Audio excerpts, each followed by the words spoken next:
basement of La Penta, it's WICR. Hello, Iona College. Welcome back to the Sports Vault. Jersey Joe here with a quick little Tuesday morning update. Go over a couple big stories last night.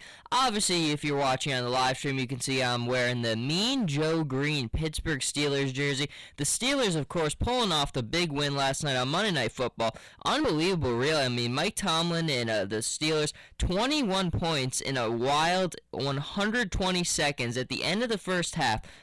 They scored 21 points in the final 120 seconds. Now, I was doing a paper while watching this in the process, so I didn't pay as much attention to it as maybe I usually do, but you just look up at this game, and to be honest, I don't think both these teams are very good. I don't think the Steelers are that great. I think the Texans' defense is very good, but offensively, you saw last night with Ryan Fitzpatrick. I mean, there were points at the end of that game where they really should have been running the ball more, and they were passing the ball. Put the ball in Arian Foster's hands. He's the best offensive weapon on that team. Fitzpatrick, you give him credit, he's a tough guy, but at the end of the day, he's really not the guy you need there. If you put a good quarterback on that Texan team, you've got something going there. But Pittsburgh, it was a really ugly first half until they had that wild kind of streak there. But overall, I don't like either of these teams, not that much at all. I mean, obviously, in the AFC and AFC South, you've got the Colts, hands down the best team in that division.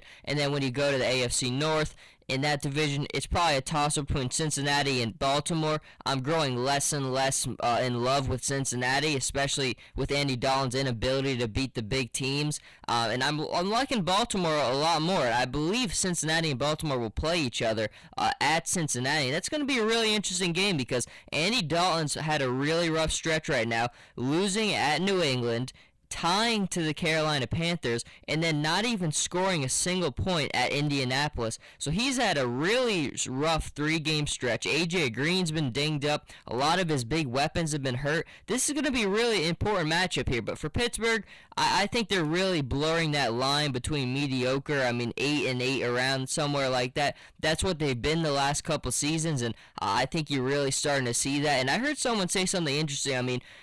Pittsburgh's defensive scheme with Dick LeBeau is still sound, which would make sense, and then it's just the players aren't able to really execute that much anymore, and it makes sense because defensively, it's a kind of a weird mishmash. You got some older veteran guys, you've got some younger guys in between, and so it makes kind of sense, but overall, definitely not the most riveting Monday night game in the world. It had its moments, but just for the final score, I don't know if I said it yet, you had the Pittsburgh Steelers winning the game 30-23. They've won 16 straight games on Monday Night Football since 1991, so of course they're Pittsburgh Steelers. You got to give them a lot of respect there. But overall, the main story I wanted to get to this morning was in the NBA world. Whenever I have a chance to come on and talk something involving LeBron James, you've got to make it happen. And part of the big news yesterday was the Cleveland Cavaliers and the Chicago Bulls played a preseason game yesterday. The season is going to be here before we know it. Next Tuesday, Spurs-Mavericks, opening night game for the defending champion Spurs. The Cavs weirdly don't open their season until for the Friday of that week against the Bulls, so that's going to be exciting because Cleveland Cavaliers basketball, I'm all in, man. So you go to this one, and then the weird story is you've got a quote from LeBron, and he said, obviously, the Bulls are a better team than Cleveland, than the Cavs are right now. And I think his reasoning for saying it was very, very reasonable, and I'll read it to you. He said, you've got to go through something in order to create a bond. That means for the worst, we've got to lose ball games that we think we should have won. We've got to get into an argument here and there every now and then and just to test each other out. It has to happen. I know it is going to happen. A lot of guys don't see it, but I see it. That's the only way we're going to be able to grow. And I think that it really speaks to kind of the youth and the inexperience of this Cavs team. You look at all these guys, Kevin Love, Kyrie Irving, Dion Waiters, Tristan Thompson. There's so many young guns on this team. The core of this team is very young. You go back to Cleveland, Miami with LeBron. That was a lot of veteran guys. Chris Bosh was in his prime. Dwayne Wade, he'd been there for a while. LeBron obviously is LeBron. You had a lot of big names who had been there a long time. You guys like Shane Battier the second year. You had Mike Miller there. So you had a lot of guys who'd been there before and done it. This Cavs team is very, very young. They really haven't had that time yet. The Cavs have had their time. their troubles, especially before LeBron came back. Deion Waiters and Kyrie Irving had their feuds. So this is a team that's been used to losing the core of this team, and now they're all of a sudden have these massively high expectations where a lot of people put them as the NBA title favorites, and LeBron is 100% right. There's going to be struggles with this team. You go back to the Heat the first year with LeBron James. They started out 9-8, and everybody was going and say, I remember watching the first game with the Heat. They played the Boston Celtics, one of the opening games of the season. Every camera, every media outlet was just tuned in. It was the coverage for a week, just waiting for this game to happen. And when the Heat lost the first game, of course, overreaction times a million. And then when they had that start going 9-8, the sky was falling. This thing was not going to work. It was a huge mistake. And then, you know what happened? The Heat reeled off and won 20 games in a row. So it all comes down to chemistry. The longer it's going to be there's going to be growing pains here. There really is. I mean, you've got guys like Kyrie Irving who are going to have to change their game a little bit. Kevin Love is going to change. Everybody's going to go through a little bit of a change.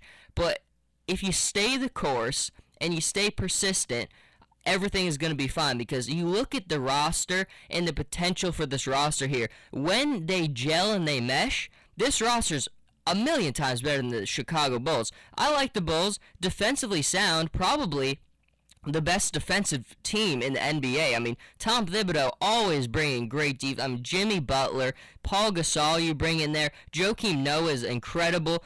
The key for that team, though, is Derrick Rose, and I don't like ifs. Ifs are always very dangerous in sports. If Derrick Rose stays healthy is always going to be a big problem, and I root for the guy. I love watching Derrick Rose. Such a dynamic player when he's on the court. So much fun to watch.